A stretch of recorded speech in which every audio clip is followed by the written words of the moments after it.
Good morning बच्चों। हम लोग आज चैप्टर स्टार्ट करेंगे आपातकाल, ठीक है, जिसको हम इमरजेंसी प्रोविजंस भी बोलते हैं, ठीक है। तो आपात उपबंध के बारे में आज हम लोग पढ़ा जाएगा, और इसके पहले मैंने विधानमंडल को कंप्लीट कर दिया है, ठीक है। और आज हम लोग का चैप्टर आपातकाल होगा। तो हम लोग देखते हैं कि आपातकाल से क्या क्वेश्चन बनते हैं, ठीक है बच्चों। तो पहले चैप्टर का नाम डालते हैं आपातकाल।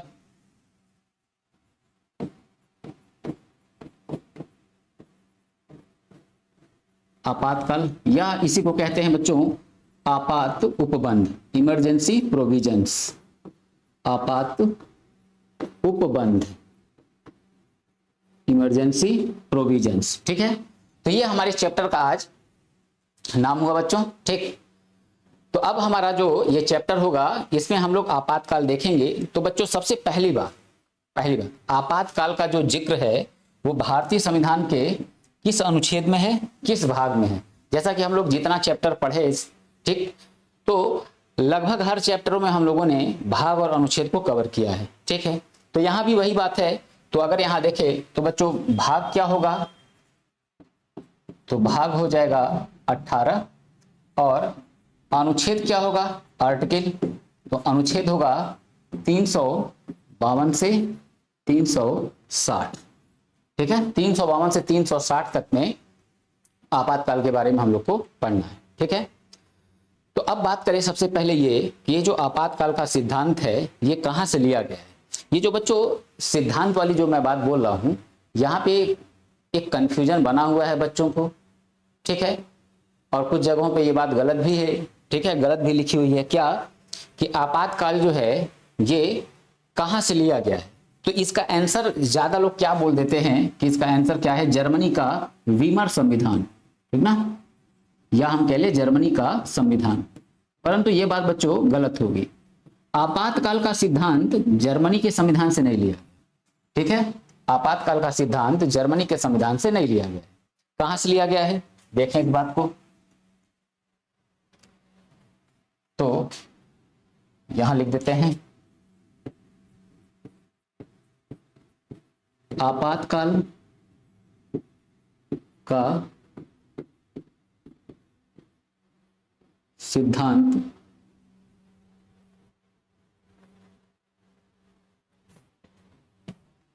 आपातकाल का सिद्धांत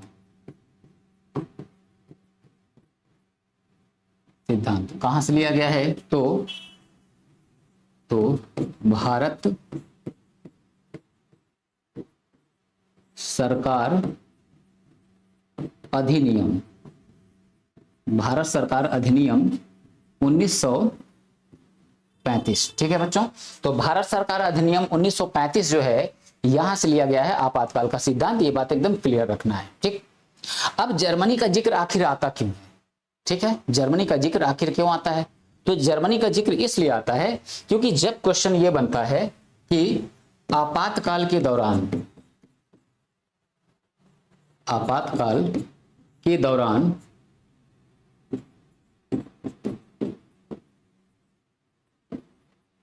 इसके समय मौलिक अधिकार, ठीक है,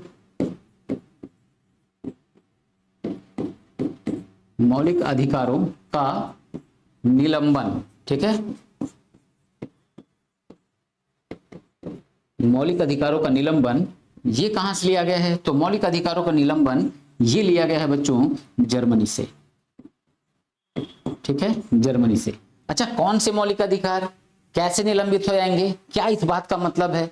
तो थोड़ा सा बच्चों पेशेंस बनाए रखो, अभी मैं इस बात को बताऊंगा, ठीक है, अभी उस पर आएंगे, ठीक है, क्रम से पहले चलेंगे, ठीक।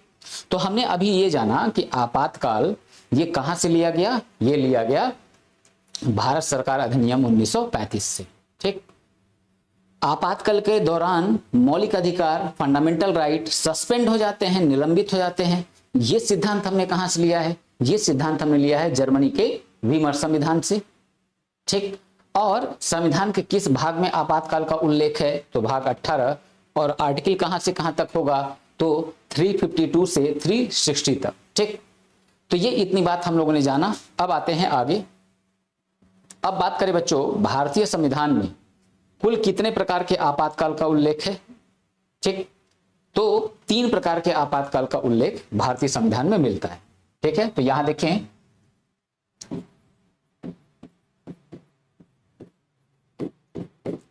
भारत के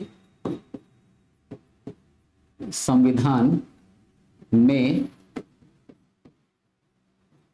कुल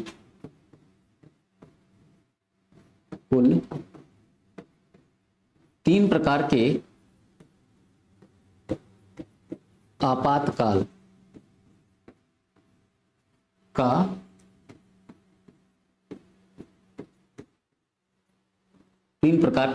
का उल्लेख है। ठीक, अब देखें फर्स्ट, पहला हो जाता है यहां पे राष्ट्रीय आपात, नेशनल इमरजेंसी। ठीक है, तो ये नेशनल इमरजेंसी किस आर्टिकल के तहत लगेगा? तो आर्टिकल होगा 352। सेकंड कंडीशन, राष्ट्रीय आपात के बाद राष्ट्रपति शासन। ठीक है,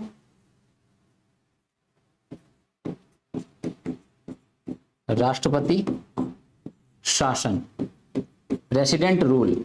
अब ये जो प्रेसिडेंट रूल है ये किस आर्टिकल के तहत होगा? तो प्रेसिडेंट रूल 356।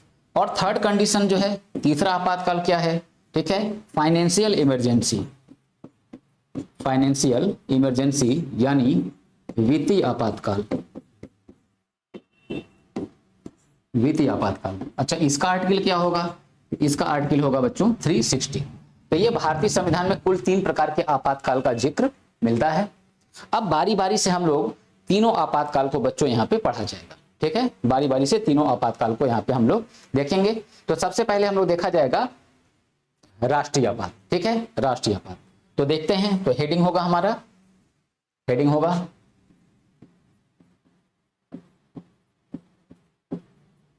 राष्ट्रीय आपात की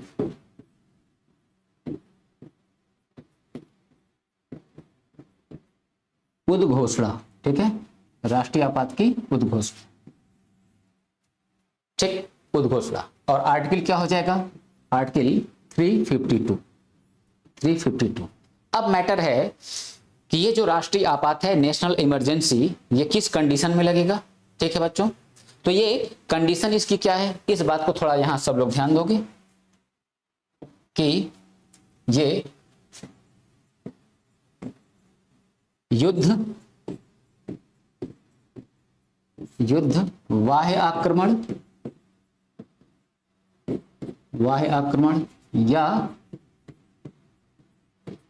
या सशस्त्र विद्रोह, आर्म्ड रिबेलियन। ठीक है, सशस्त्र विद्रोह से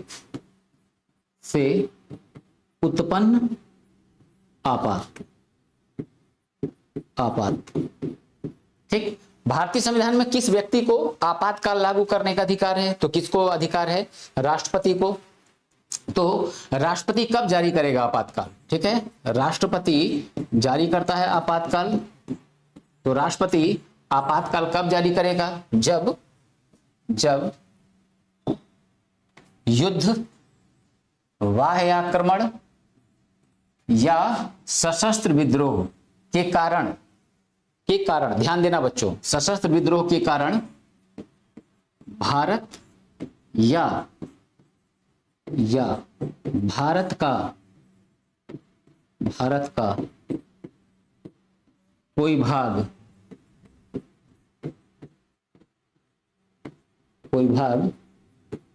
संकट में है।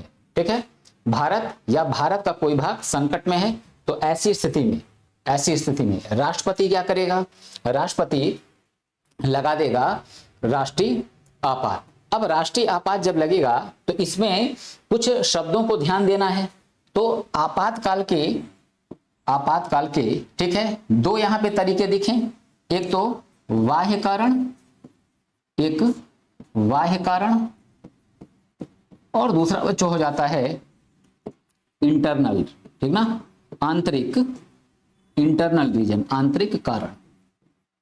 अब याद रखना बाह्य कारण में क्या है, बाह्य कारण में युद्ध, ठीक है, ठीक, बाह्य आक्रमण। अब ये जो एक्सटर्नल रीजन है उसमें हम दो बात देख रहे हैं। अब ये दो बातें लगभग बच्चों को लगती हैं कि सेम है, युद्ध हो या बाह्य आक्रमण, अंतर क्या है, लड़ाई तो दोनों में हो रहा है परंतु अंतर है। अंतर इस बात का है कि अगर हम युद्ध की बात करते हैं तो यहां पे मैटर ये है, अगर हमने आक्रमण किया किसी देश पे, ठीक है, तो वो कंडीशन क्या होगी, युद्ध की, यानी हम खुद युद्ध में सम्मिलित हो गए। और अगर हमारे ऊपर किसी ने आक्रमण कर दिया तो फिर क्या हुआ, बाह्य आक्रमण। तो ये हो गए बाहरी रीजन। देश के आंतरिक रीजन क्या है, तो देश के आंतरिक रीजन की बात करें तो सशस्त्र विद्रोह। कैसा सशस्त्र विद्रोह, तो भारत की जनता अगर अस्त्र शस्त्र लेके सरकार के खिलाफ बगावत पे उतर जाए, ठीक है, तो ऐसे कंडीशन को हम क्या बोलते हैं, आर्म्ड रिवेलियन, ठीक है, यानी सशस्त्र विद्रोह। तो ये क्या हो गया, ये आंतरिक कारण। तो अगर हमारे ऊपर अटैक हो गया है या हमने किसी के ऊपर अटैक कर दिया, ठीक, या हमारे देश की जनता ने खुद अस्त्र शस्त्र लेकर सरकार के खिलाफ विद्रोह कर दिया, तो ऐसी स्थिति को हम क्या मानेंगे, ठीक है, राष्ट्रीय आपात की स्थिति। तो जब ये कंडीशन आएगी तो राष्ट्रपति स्वतंत्र है इस बात के लिए कि वो चाहेगा तो पूरे भारत में एक साथ या भारत के किसी एक भाग में, ठीक है, या दो भाग मतलब राज्य, किसी एक राज्य में, दो राज्य में, तीन राज्य में, ठीक है, चाहेगा लगा सकता है, ठीक। अब फिर बच्चों ध्यान रखना कि अटैक नहीं हुआ है अगर हमारे ऊपर, या हमने किसी के ऊपर अटैक नहीं किया है, ठीक, और भारत की जनता सशस्त्र विद्रोह नहीं की है, बस एक सूचना है कि ऐसा हो सकता है कि सशस्त्र विद्रोह भारत की जनता कर दे, या पाकिस्तान का हमारे ऊपर अटैक हो जाए, या हम जो है पीओके पे अटैक कर दें, ऐसी संभावना है कि, ठीक। तो क्या राष्ट्रपति ऐसी स्थिति में लगाएगा राष्ट्रीय आपात, ठीक है, तो क्लियर रखो बच्चों, बिल्कुल लगा सकता है।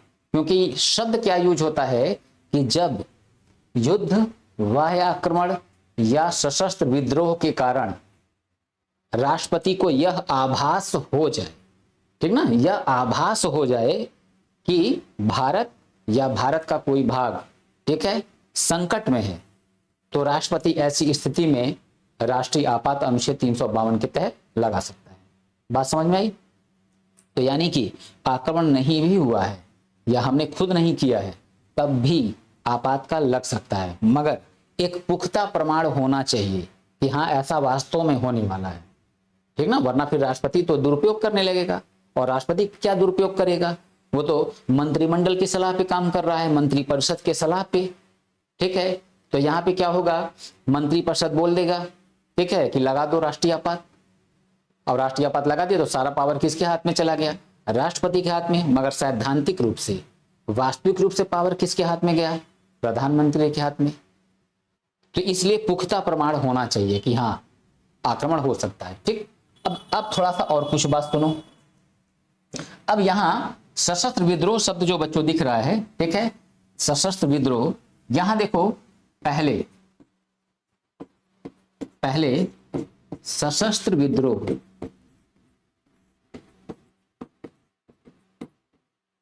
विद्रोह शब्द की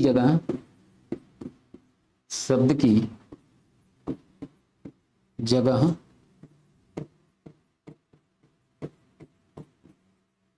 आंतरिक अशांति शब्द था, ठीक है, आंतरिक अशांति शब्द था।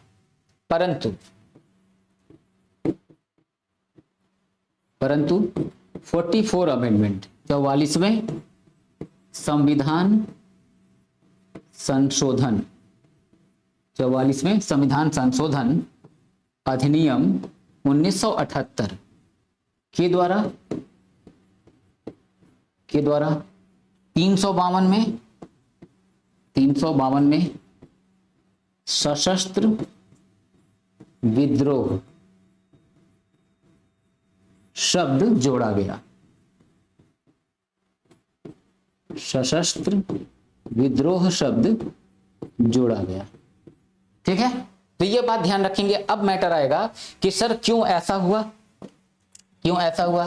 तो बच्चों देखो रीजन क्या है इसका, आंतरिक अशांति। ठीक है, सशस्त्र विद्रोह। ठीक है, जैसे हम लोग देखें तो भारत छोड़ो जब आंदोलन चला था तो उसमें हम लोग एक नाम बहुत बड़ा समाजवादी व्यक्ति के रूप में, ठीक है, जान रहे हैं, किसका, जयप्रकाश नारायण का। ठीक ना, जयप्रकाश नारायण। तो लोकनायक, ठीक ना, इनको क्या बोलते थे, लोकनायक, लोकनायक जयप्रकाश नारायण। जबकि लोकमान्य किसको बोलते थे, बाल गंगाधर तिलक को। ठीक ना, लोकमान्य बाल गंगाधर तिलक वो अलग व्यक्ति, लोकनायक जयप्रकाश नारायण। ठीक है, तो ये जो है आजादी में इनका योगदान जो है इंपॉर्टेंट रहा, भारत छोड़ो आंदोलन के समय विशेषकर। तो जब देश आजाद हुआ, सरकारों का गठन हो गया, तो फिर इंदिरा गांधी जो है धीरे धीरे तानाशाही व्यवस्था की तरफ बढ़ रही थी। ठीक, तो इंदिरा गांधी जब तानाशाही व्यवस्था की तरफ बढ़ रही थी और विशेष रूप से वो आपातकाल का जिस तरह से दुरुपयोग की, ठीक, तो हुआ क्या, आपातकाल के दौरान अपनी शक्तियों का इंदिरा गांधी ने जिस तरह से दुरुपयोग किया, तो उसके बाद फिर जब इलेक्शन हुआ ना 1977 में, जब इलेक्शन हुआ लोकसभा का, तो उसमें आपातकाल के दुरुपयोग की वजह से और परिवार नियोजन कार्यक्रम की वजह से, ठीक है, बड़ा मुद्दा रहा उस समय। और होता क्या है, इंदिरा गांधी चुनाव लोकसभा का हारती हैं, बहुत बुरी तरह हारती हैं। ठीक, नतीजा क्या हुआ, विपक्षी पार्टियां उस समय जो है एक हो गई थी, तो जनता पार्टी की सरकार बनी।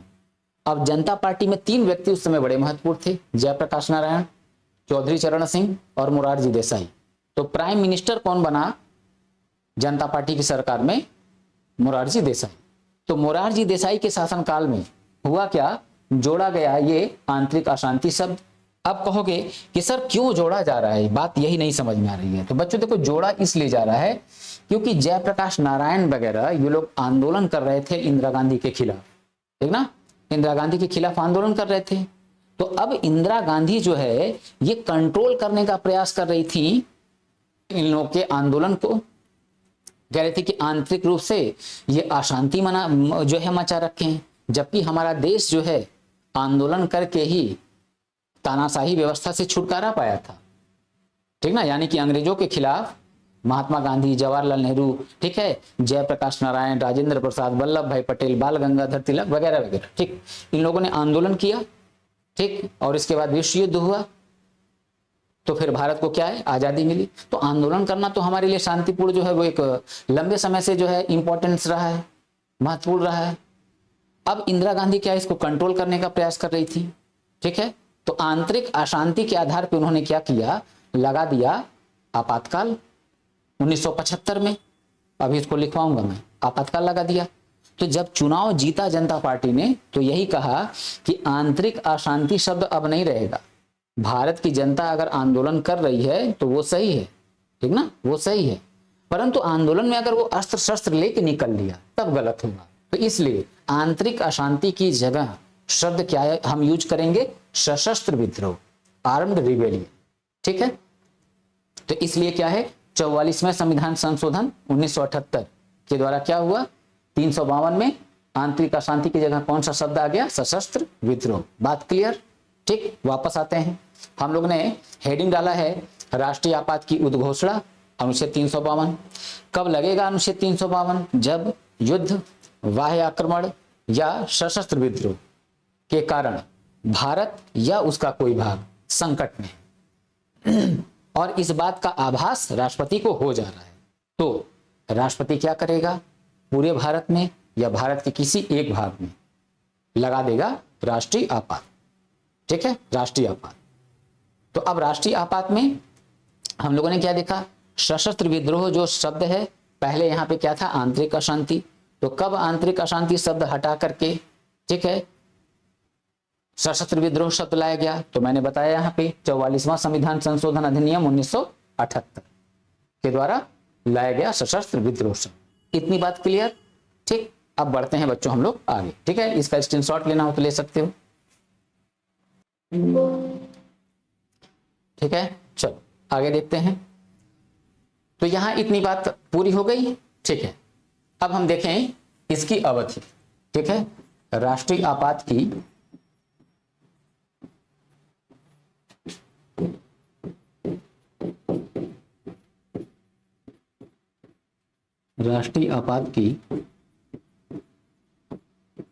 अवधि। ठीक है, अब राष्ट्रीय आपात की अवधि देखते हैं क्या है अवधि। ठीक है, तो अवधि से बच्चों समझ में आ जाना चाहिए कि मैं यहां पे बात कर रहा हूं इसके टाइमिंग की।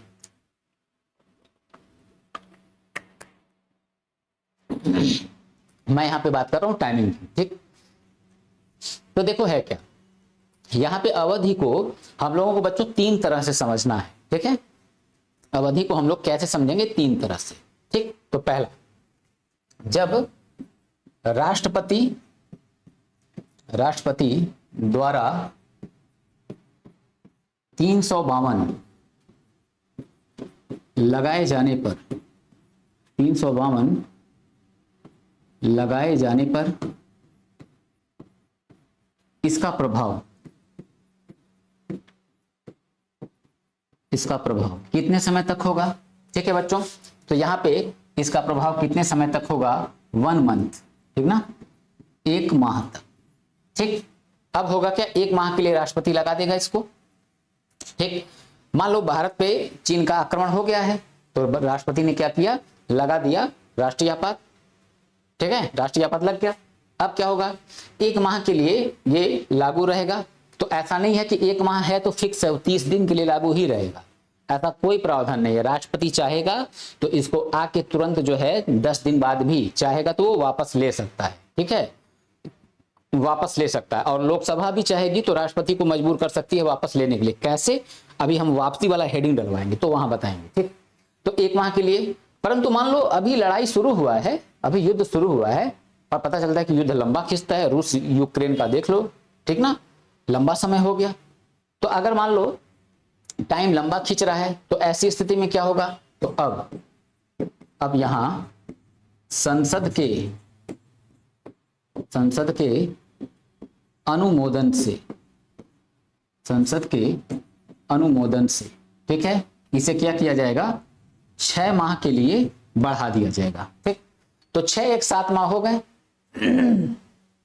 और परिस्थिति अभी भी नहीं सुधरा है, तो फिर क्या होगा, दोबारा फिर संसद के अनुमोदन से 6 माह के लिए फिर लागू। 1 साल 1 महीने हो गए, स्थिति अभी भी नहीं सुधरी है, युद्ध चल रहा है, फिर 6 माह अनुमोदन फिर लेना पड़ेगा। तो अब मैटर आया कि सर 6 माह इसको संसद के अनुमोदन से आगे बढ़ाते हुए आखिर अधिक से अधिक कब तक लगाया जा सकता है। तो फिर यहां देखें अधिकतम ठीक, अधिकतम कब तक, तो कोई समय सीमा नहीं है, ठीक है बच्चों, तो कोई समय सीमा नहीं है जब तक स्थिति ना सुधर जाए। ठीक है, जब तक स्थिति नहीं सुधर जाएगी तब तक ये आपातकाल क्या है, राष्ट्रीय वाला, ये नेशनल इमरजेंसी, ये बढ़ता रहेगा। ठीक है, बढ़ता रहेगा। यहां देखो बच्चों, ये ध्यान रखो कि संसद के अनुमोदन से, देखो संसद का इसमें लेना पड़ता है अनुमोदन, और अनुमोदन में अब उतना डिटेल में जाने की जरूरत नहीं है, इसका डेप्थनेस इतना ज्यादा है कि अभी अगर एक आर्टिकल को ही ये 352 को खत्म करें तो कम से कम कायदे से अगर खत्म किया जाए तो अभी यूपीएससी के लेवल पे तो अभी 1.5-2 घंटे लग जाएंगे। ठीक है, तो मैंने बार बार बोला है आप लोगों को कि यूपीएससी को फोकस नहीं कर रहे हैं। हाँ, यूपीएससी जिसको आने वाले भविष्य में देना है, ठीक, तो वो बेस अपना बना सकता है, बेस बना लो, इसके बाद आप आगे खुद अगर बुक्स उठा के पढ़ोगे ना तो आपको खुद समझ में आएगा। ठीक है, आपको खुद चीजें समझ में आने लगेंगी। किसी की आवश्यकता आपको जो है 90% कंडीशन में नहीं ही पड़ेगा। ठीक, तो अब यहाँ पे संसद के अनुमोदन में बहुमत में ध्यान रखना, संसद सदस्यों का कुल सदस्य संख्या का बहुमत, ये तो पहली बात, प्लस जिस दिन बढ़ाना है इसको 6 माह के लिए तो उपस्थित और मतदान करने वाले सदस्यों का 2/3। अब इसमें भी एक बात ध्यान रखना है, संसद के सदस्यों का जो कुल बहुमत है, तो मान लो बहुमत जो भी आया 50% + 1 होता है। ठीक, तो पता क्या चला, जिस दिन इसको पास करना है उस दिन इसकी संख्या सदस्यों की संख्या सहमति के लिए, ठीक है, कुल सदस्य संख्या का जो बहुमत था उससे कम हो गया तो मान्य नहीं होगा, ध्यान रखना, उससे ऊपर ही होना चाहिए, ठीक है। तो अब उसको यहाँ डायग्राम बना के बताने की जरूरत नहीं है, ठीक है, बस आपको कितना ध्यान रखना है, ये संसद के अनुमोदन से कितना 6 माह। अब मैंने क्या बोला, 3 तरह से क्वेश्चन बनेगा टाइमिंग को लेके। तो पहला क्या, राष्ट्रपति द्वारा उद्घोषित, ध्यान से सुनो, राष्ट्रपति द्वारा उद्घोषित राष्ट्रीय आपात की समय सीमा कितनी, 1 माह। संसद के अनुमोदन से कितना, तो 6 माह। और इसकी अधिकतम अवधि कितनी, तो आंसर क्या है, कोई समय सीमा नहीं है, ठीक है, क्लियर। चलो स्क्रीनशॉट ले लो। तो अब यहां देखते हैं अगला पॉइंट,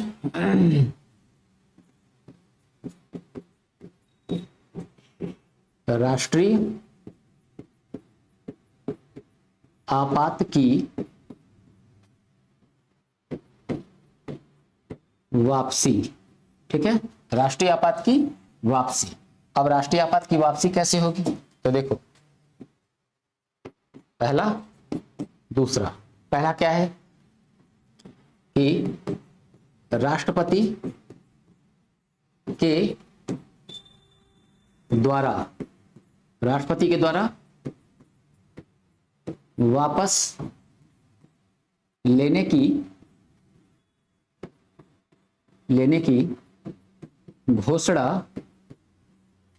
करने पर, ठीक है, तो राष्ट्रपति आएगा, अनाउंस करेगा कि हम जो है राष्ट्रीय आपात वापस ले रहे हैं, तो क्या होगा, वापस हो जाएगा। बात क्लियर, ठीक। अच्छा, अब अगला कंडीशन, यदि लोकसभा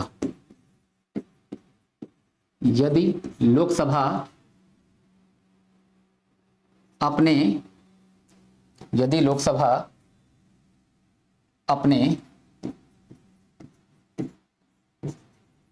कुल सदस्य संख्या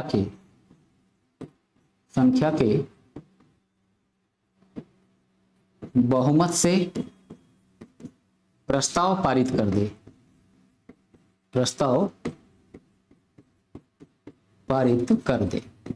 तो किस चीज का प्रस्ताव पारित कर दे, ठीक है, प्रस्ताव, वापसी का प्रस्ताव, बहुमत से वापसी का प्रस्ताव पारित कर दे, ठीक है। तो ये 2 विधि से क्या होता है, जो आपातकाल चल रहा है वो आपातकाल क्या होगा, वो वापस हो जाएगा, ठीक है बच्चों। तो इतनी बात क्लियर, ठीक है। अब हम लोग देखेंगे इसका प्रभाव, ठीक है, स्क्रीनशॉट ले लो।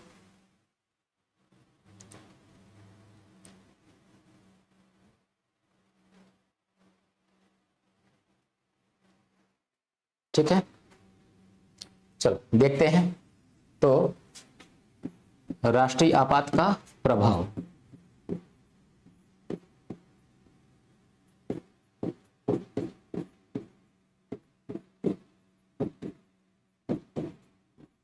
राष्ट्रीय आपात का प्रभाव, तो अब राष्ट्रीय आपात का प्रभाव क्या होगा, इसको देखते हैं।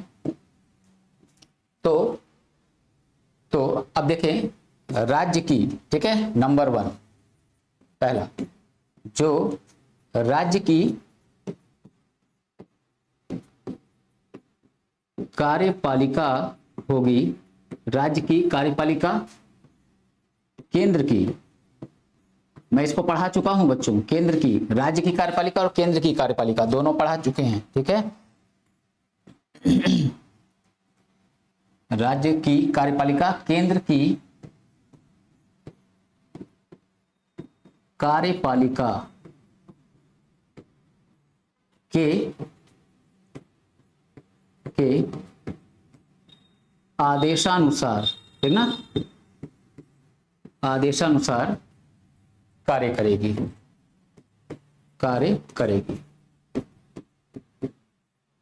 ठीक, ये एक बात। दूसरी बात, जो जहां जहां लगा है, ठीक है, आपातकाल, या तो वहां, और अगर पूरे भारत में लग गया है तो पूरे भारत में जितने विधानमंडल हैं बच्चों, ध्यान रखना, जहां जहां लगा है आपातकाल, मान लो राष्ट्रपति ने राष्ट्रीय आपात लगाया है, कहां लगाया, मान लो चीन का आक्रमण हुआ, ठीक है, कहाँ पे, अरुणाचल प्रदेश में। तो पता क्या चला, अरुणाचल प्रदेश, सिक्किम, ठीक है, पश्चिम बंगाल, नागालैंड, मणिपुर, यहां तक केवल क्या किया, या फिर और जोड़ लें तो लद्दाख, ठीक है, इतने जगहों पे राष्ट्रपति ने क्या किया, लगा दिया राष्ट्रीय आपात।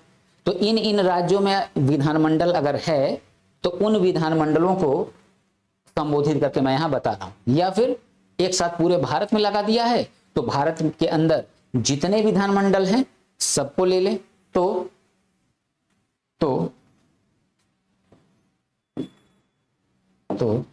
अब अगला देखें, विधानमंडल विधि का निर्माण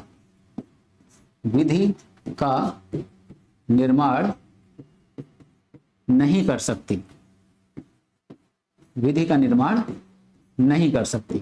तो विधि का निर्माण कौन करेगा, तो विधि का निर्माण कौन करेगा, तो करेगा संसद।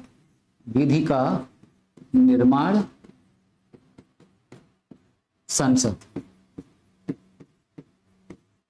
संसद करेगा, ठीक। यानी कि राज्य सूची के जो विषय होंगे उस पे कानून का निर्माण कौन करेगा, संसद करेगा, ठीक ना, संसद। बात क्लियर, ठीक। अब देखो फंडामेंटल राइट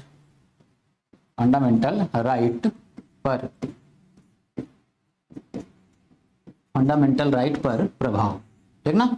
अब फंडामेंटल राइट पर क्या प्रभाव पड़ेगा, इस बात को बच्चों हम लोग समझ लेते हैं, ठीक है, इस बात को समझ लेते हैं। तो दूसरा पेज ले लेते हैं, ठीक है, स्क्रीनशॉट लेना हो तो ले लो, ठीक है। चलो दूसरा पेज ले लेते हैं, फंडामेंटल राइट पर प्रभाव, ठीक है। तो देखो जब राष्ट्रीय आपात लगता है, नेशनल इमरजेंसी, तो मौलिक अधिकारों पे क्या इफेक्ट पड़ते हैं उस बात को हम लोग देख रहे हैं। तो देखो मौलिक अधिकार पे क्या इफेक्ट पड़ेगा कि अनुच्छेद 19 विचार एवं अभिव्यक्ति की स्वतंत्रता, ठीक है, याद आ रहा है बच्चों, अनुच्छेद 19 स्वतः निलंबित, ठीक है, स्वतः निलंबित हो जाएगा।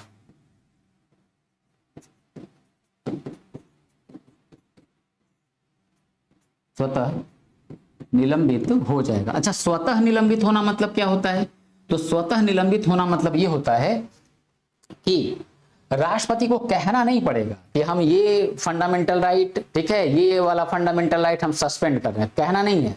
19 अपने आप सस्पेंड, जैसे अगर मान लो 10 अक्टूबर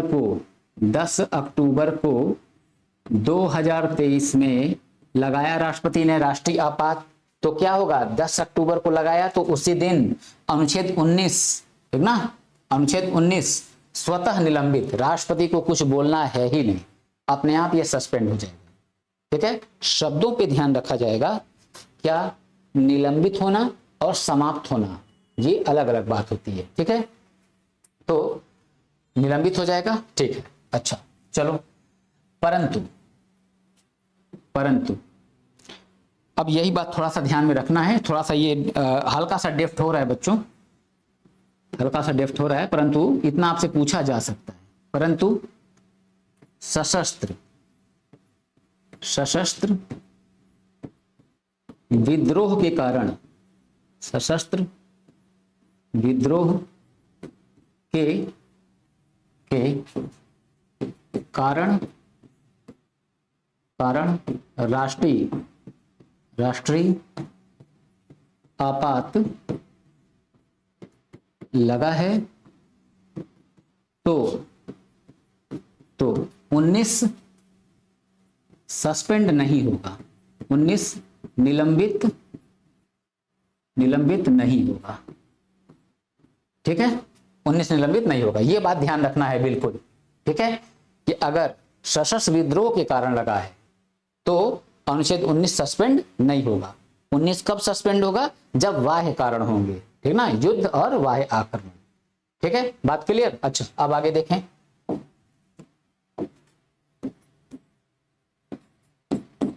ठीक है, अब आगे देखें। अब देखो दूसरा यहां पे याद रखना है, अनुच्छेद 20 और अनुच्छेद 21 ये किसी भी परिस्थिति में निलंबित नहीं होते। ठीक है, तो ये किसी भी परिस्थिति में क्या होगा, निलंबित नहीं होगा। ठीक, अब थर्ड कंडीशन,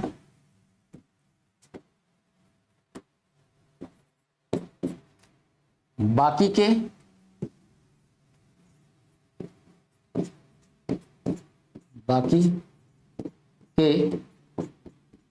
मौलिक अधिकारों को आवश्यकता पड़ने पर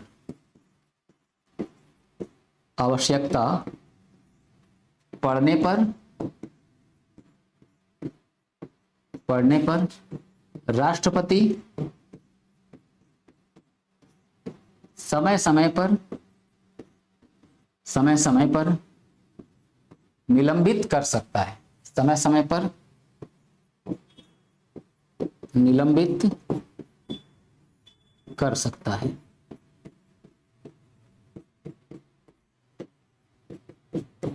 ठीक है बच्चों, तो ये इतनी बात आपको नोट करनी है। अब इसको जो है स्क्रीनशॉट ले लो सब लोग।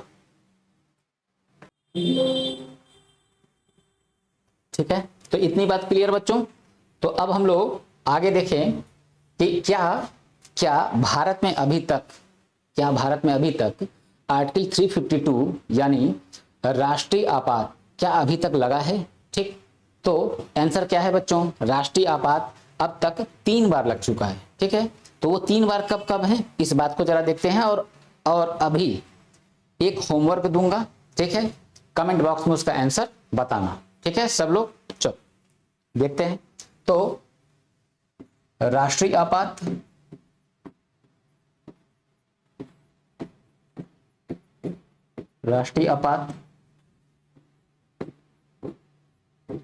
अब तक 3 बार लागू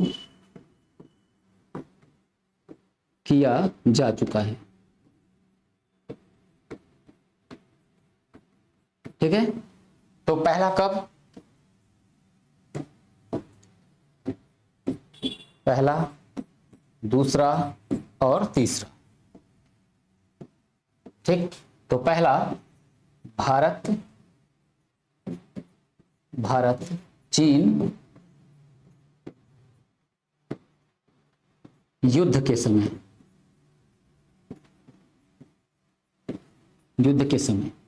ठीक है, वर्ष क्या है 1962। ठीक, और अभी यहां पे मैं होमवर्क बताऊंगा क्या आपको बताना है। ठीक है, सेकंड, रुक जाओ चलो ठीक है ऐसे कवर करते हैं। दूसरा, भारत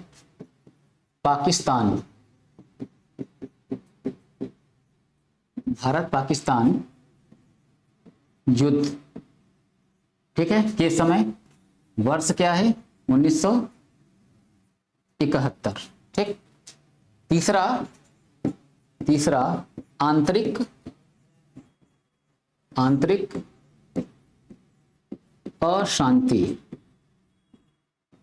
अशांति, ठीक है, के आधार पर वर्ष 1975 में। ठीक ना, वर्ष 1975 में। यहां बच्चों होमवर्क क्या है, होमवर्क ये है कि इन तीनों के समय, ठीक है, भारत का राष्ट्रपति कौन था, किस राष्ट्रपति ने 1962 में लागू किया, किसने 71 में, किसने 75 में लागू किया है, ये बात आप जो है मुझे कमेंट बॉक्स में बताएंगे। ठीक, तो स्क्रीनशॉट जो है इसका ले लो।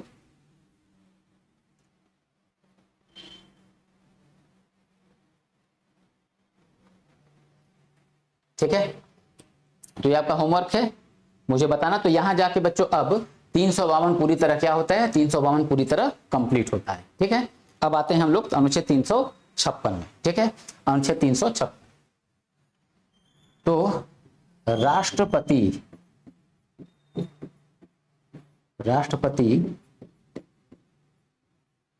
शासन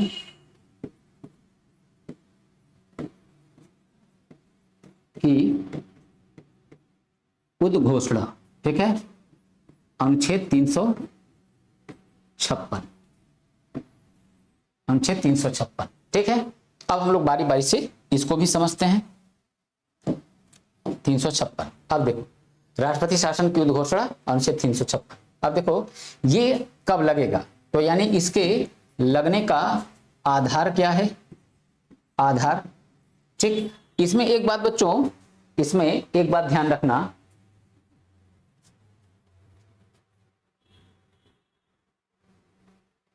ठीक है, इसमें एक बात ध्यान रखना कि यहां मैं लिख दूं मंत्रिमंडल का, ठीक ना, राष्ट्रपति को आपातकाल लगाने के लिए मंत्रिपरिषद, बच्चों शब्द यूज नहीं है, ध्यान रखना, मंत्रिमंडल, ठीक है, मंत्रिमंडल का मौखिक नहीं, लिखित सलाह प्राप्त होना चाहिए,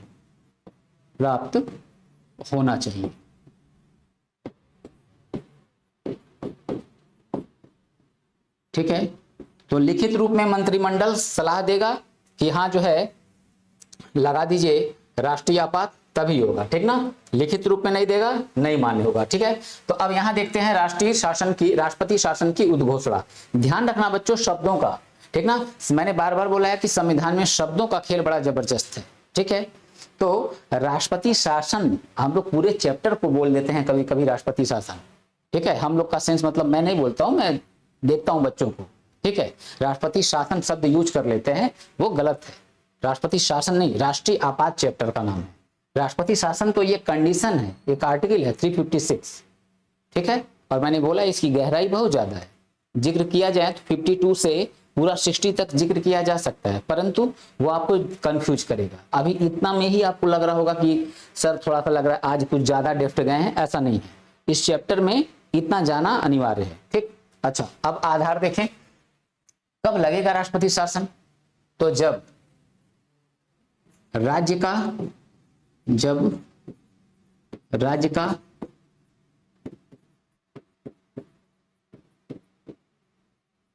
संवैधानिक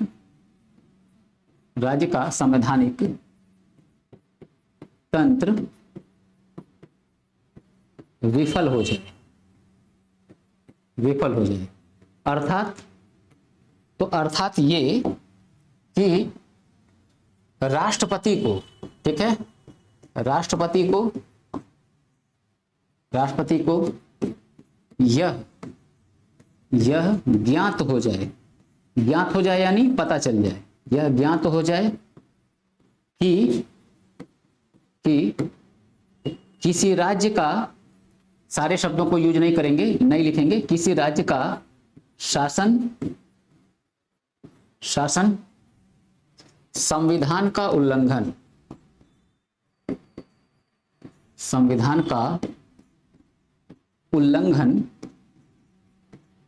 करके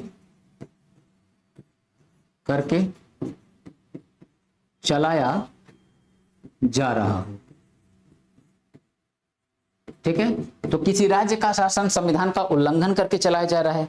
अब इस बात की सूचना राष्ट्रपति को मिल जाए, अच्छा कैसे मिल जाए, तो सूचना कैसे मिल जाएगी, तो देखो सूचना या तो राज्यपाल के द्वारा मिल जाए, या फिर प्रेस या मीडिया के द्वारा, या फिर अन्य किसी भी माध्यम से सूचना मिल गई कि फला राज्य का शासन संविधान का उल्लंघन करके चलाया जा रहा है, तो ऐसी स्थिति में होगा क्या, उस राज्य में राष्ट्रपति क्या करेगा, मंत्रिमंडल के सलाह पर लगा देगा राष्ट्रपति शासन, अनुच्छेद 356 के तहत, ठीक है। तो अब सूचना बस मिल जानी चाहिए, अब वो माध्यम कोई भी, हमेशा जो है राष्ट्रपति ठीक है, राष्ट्रपति का प्रतिनिधि होता है राज्यपाल, ठीक है, राष्ट्रपति का प्रतिनिधि होता है राज्यपाल। संघ को हमारे वहां पे केंद्र जो है उसको मजबूत किया गया है, राज्यों को केंद्र से ज्यादा शक्तियां नहीं दी गई हैं, तो राष्ट्रपति का प्रतिनिधि होता है ये, ठीक। तो होगा क्या, राष्ट्रपति राज्यपाल से, ठीक है, हमेशा बात करते रहता है, हमेशा पूछते रहता है कि आपके राज्य में क्या स्थिति चल रही है, ठीक है, 15 दिन 20 दिन पे, ठीक है, मैक्सिमम जो है 15-15 दिन पे राष्ट्रपति पूछते रहता है राज्यपाल से कि आपके वहां की क्या कंडीशन चल रही है। तो मान लो पूछ रहा है, राज्यपाल ने बताया तो लग जाएगा, ठीक है। नहीं मान लो बात हुई है, प्रेस में देख लिया, मीडिया में देख लिया, न्यूज में, या फिर अन्य कोई भी माध्यम, सोशल मीडिया से पता चल गया, तो ऐसी स्थिति में क्या होगा, लग जाएगा राष्ट्रपति शासन, ठीक। अब बढ़ते हैं आगे, इसका स्क्रीनशॉट ले लो बच्चों।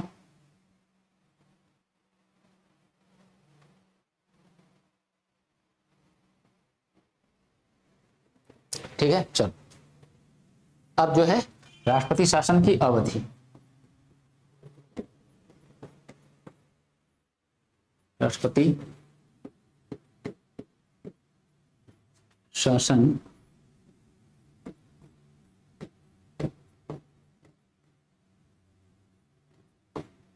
की अवधि। अब राष्ट्रपति शासन का अवधि कितना होगा, ठीक, टाइमिंग क्या होगा। तो मान लो अगर एक बार लगा है, ठीक है, एक बार लगा है राष्ट्रपति शासन, तो अब वो कितने समय तक लागू रहेगा, ठीक है, कितने समय तक लागू रहेगा। तो अब इस बात को जरा देख लें, तो राष्ट्रपति शासन की अवधि क्या होगी। तो अब बच्चों वही कंडीशन याद करना होगा, ठीक ना, क्या, तो मैंने बताया था 352 वाले में, ठीक है, कि राष्ट्रपति द्वारा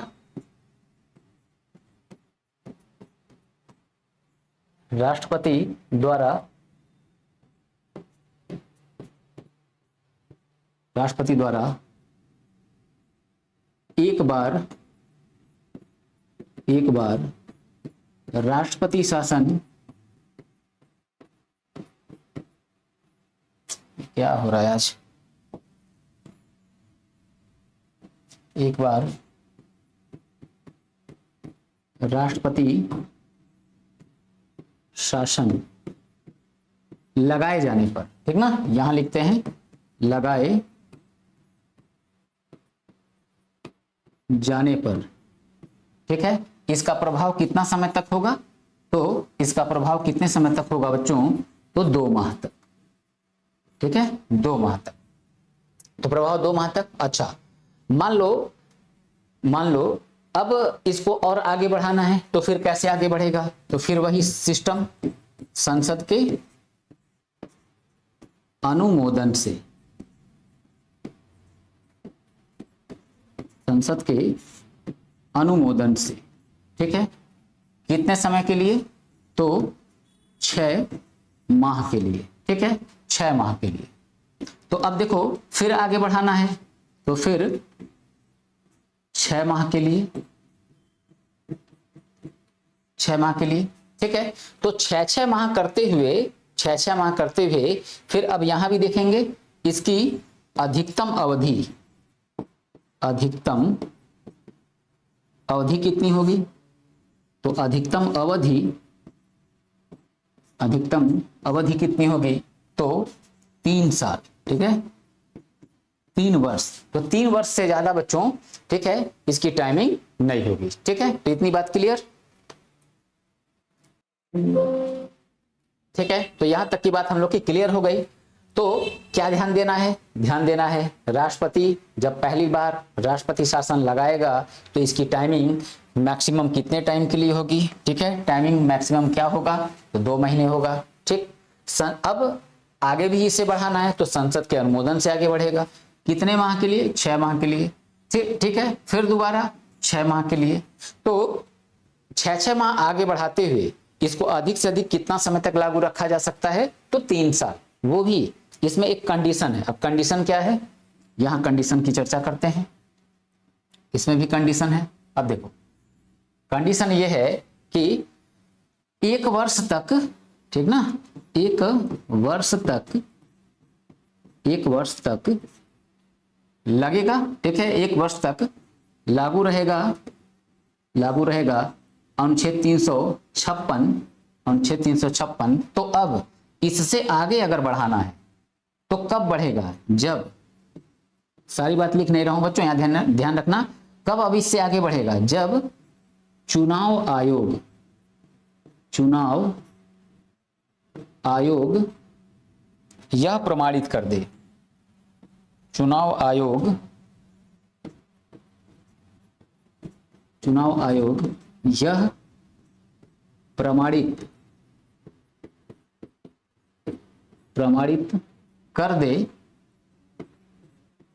कर दे कि अभी चुनाव कराना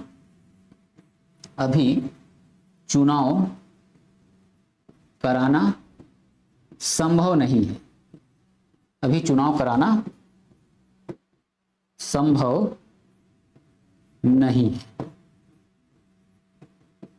ठीक है, क्लियर बच्चों, इतनी बात?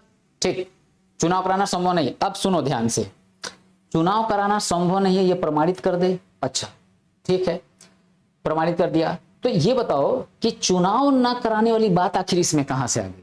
समझने की जरूरत तो ये भी है ना कि 3 साल तब बढ़ेगा जब इलेक्शन कमीशन कह दे कि हम अभी चुनाव नहीं करवा पाएंगे। अच्छा, चुनाव वाली बात अब क्यों आ गई?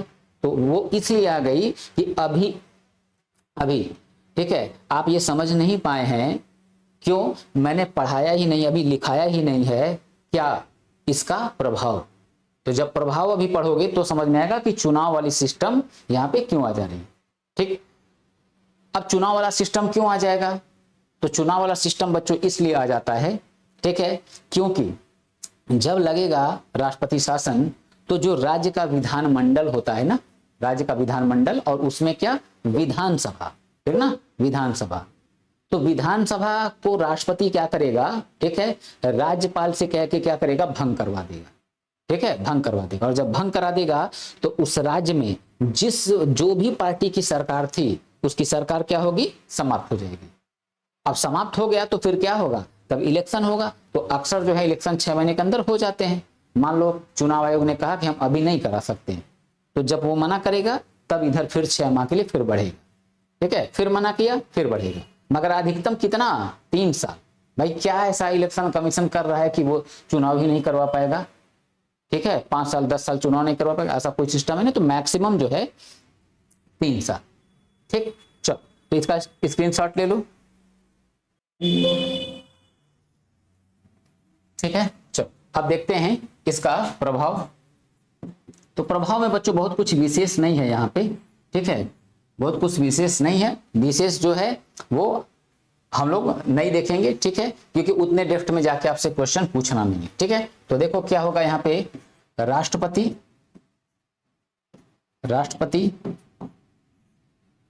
देखो, राष्ट्रपति आदेश करेगा राज्यपाल को, मगर हम नाम किसका लेंगे, राष्ट्रपति का। राष्ट्रपति उस राज्य की विधानसभा को, उस राज्य की विधानसभा को भंग कर सकता है। ठीक है, तो उस राज्य की विधानसभा को भंग कर दिया तो होगा क्या, वहां पे सरकार गिर जाएगी। ठीक है, समाप्त, और फिर होगा इलेक्शन। ठीक है, तो वही टाइमिंग दिया है कि इलेक्शन कमीशन कह दे कि अभी हम चुनाव नहीं करवा पाएंगे, तो फिर क्या होगा, तब उसको बढ़ा दिया जाएगा। ठीक है, तो यहां तक की बात क्लियर। ठीक, तो प्रभाव हम लोग देख लिए, अवधि अच्छा ये हेडिंग मैंने गलत डाल रखा है, ये हो जाएगा अवधि। ठीक ना, अवधि। ठीक, तो ये क्लियर। अब बात करें हम लोग कि राष्ट्रपति शासन क्या भारत में लगा है, तो ये तो बहुत हास्यास्पद बात हो जाएगी कि राष्ट्रपति शासन लगा है। बिल्कुल लगा है, और कितनी बार लगा है। तो बच्चों अभी करंट डेटा जो है वो क्या है, तो राष्ट्रपति शासन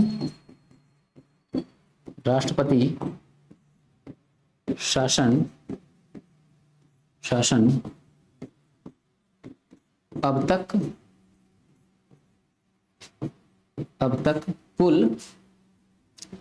कुल 132 बार 132 बार लगाया जा चुका है। ठीक है, तो राष्ट्रपति शासन अब तक कुल कितनी बार लगाया जा चुका है? 132 बार। ठीक है, 132 बार। तो ये बात हम लोगों को बच्चों ध्यान में रखनी है। ठीक है, इसकी संख्या। दूसरी बात, राष्ट्रपति शासन किस राज्य में सबसे ज्यादा लगा है? तो एक साथ दो राज्य आएंगे। ठीक है, कौन आ जाएगा? ठीक है, कौन आ जाएगा? तो अब देखो, राष्ट्रपति शासन उत्तर प्रदेश और मणिपुर, उत्तर प्रदेश और मणिपुर में सबसे ज्यादा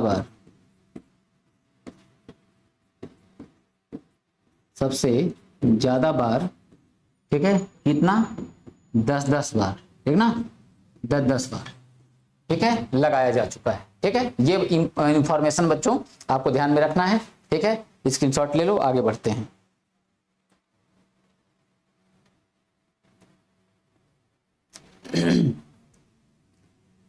ठीक है, चलो तो हम लोग अब अगला देख लेते हैं, वित्तीय आपातकाल, फाइनेंशियल इमरजेंसी। वित्तीय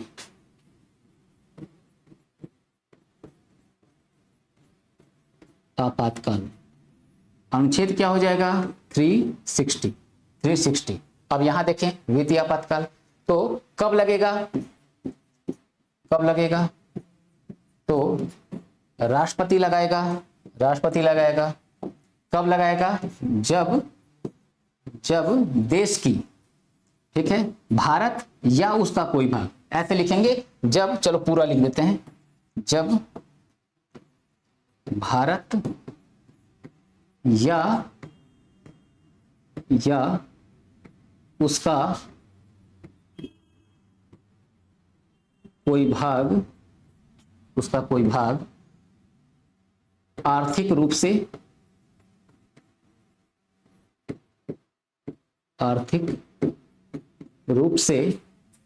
संकट में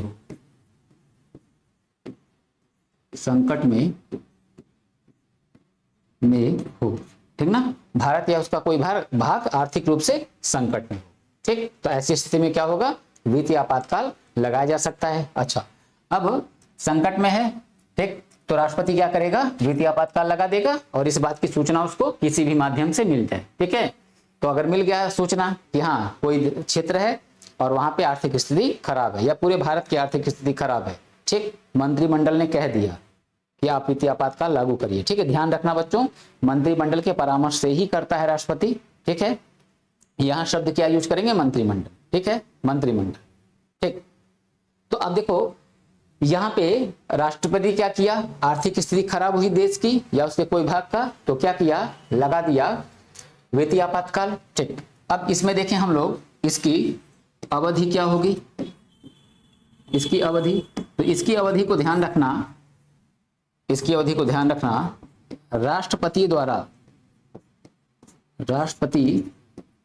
द्वारा घोषणा, आपातकाल की घोषणा, वित्तीय आपातकाल की घोषणा किए जाने पर,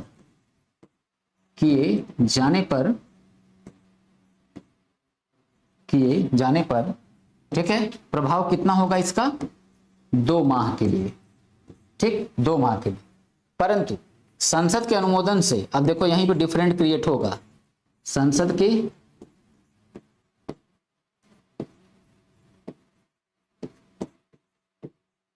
अनुमोदन से ये कितने समय तक के लिए लागू होगा? तो अब संसद के अनुमोदन से बच्चों ये सीधे लागू हो जाएगा अनिश्चित काल तक, यानी कि जब तक देश की आर्थिक स्थिति सुधर ना जाए तब तक के लिए क्या होगा? लागू रहेगा।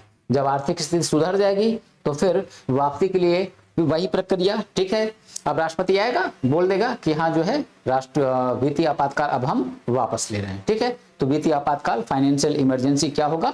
वापस हो जाएगा। ठीक, अब यहाँ दूसरा क्वेश्चन। ठीक है, अब ध्यान देना बच्चों, दूसरा क्वेश्चन मैं क्या पूछने जा रहा हूँ? राष्ट्रपति द्वारा घोषणा किए जाने पर 2 माह तक प्रभाव है, परंतु संसद के अनुमोदन के बाद ये सीधे अनिश्चित काल के लिए लागू हो रहा है। ऐसा क्यों? ठीक है, ये सीधे अनिश्चित काल के लिए लागू हो रहा है, ऐसा क्यों? जबकि बाकी के 56 और 52 में हमने क्या देखा? हमने देखा संसद के अनुमोदन से, ठीक है, पार्लियामेंट क्या करे? रेकमेंड कर रही है। ठीक है, तो पार्लियामेंट के रिकमेंडेशन से क्या हो रहा है? 6 माह के लिए आगे बढ़ाया जा रहा है। फिर जो है 6 माह, परंतु यहां डायरेक्ट कर दिया अनिश्चित काल। ठीक, तो प्रश्न अब ये है कि क्यों अनिश्चित काल यहां पे हो गया, बाकी जगहों पे ठीक है संसद के बार बार अनुमोदन से हुआ, यहां पे एक ही बार अनुमोदन हुआ, सीधे अनिश्चित काल, दोबारा अनुमति लेने की जरूरत नहीं है। सुधर जाएगी स्थिति, राष्ट्रपति आएगा, इसको वापस ले लेगा। ठीक, तो पहला क्वेश्चन और ये दूसरा क्वेश्चन, ठीक है, कि क्यों अनिश्चित काल सीधे हो जा रहा है, 6 महीने पर अनुमोदन क्यों नहीं। ठीक, चलो, तो अवधि हो गया। इसका प्रभाव देखें बच्चों, प्रभाव इंपॉर्टेंट है। प्रभाव, तो प्रभाव क्या होगा? तो प्रभाव में देखो,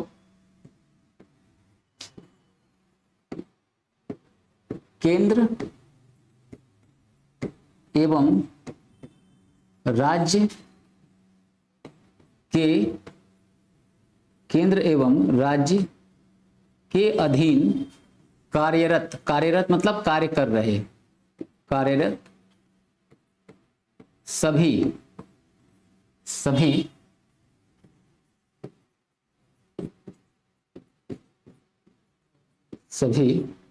कर्मचारियों के वेतन में कमी कर दी जाती है।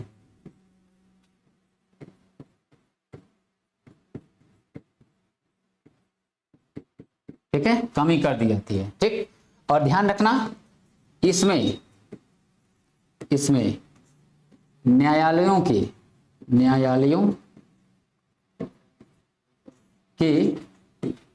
न्यायाधीश भी शामिल हैं,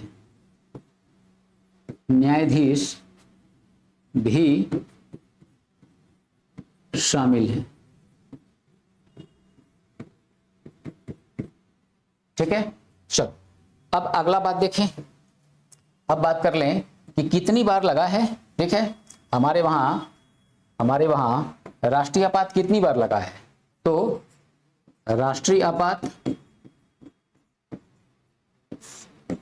सॉरी राष्ट्रीय आपात शब्द यूज कर रहा हूं, गलत हो जाएगा, द्वितीय आपातकाल पढ़ा रहे ना। ठीक है, कहीं राष्ट्रीय आपात तो नहीं यूज किया है। ठीक, द्वितीय आपातकाल कितनी बार लागू हुआ है? तो द्वितीय आपात एक बार भी भारत में नहीं लगाया गया है।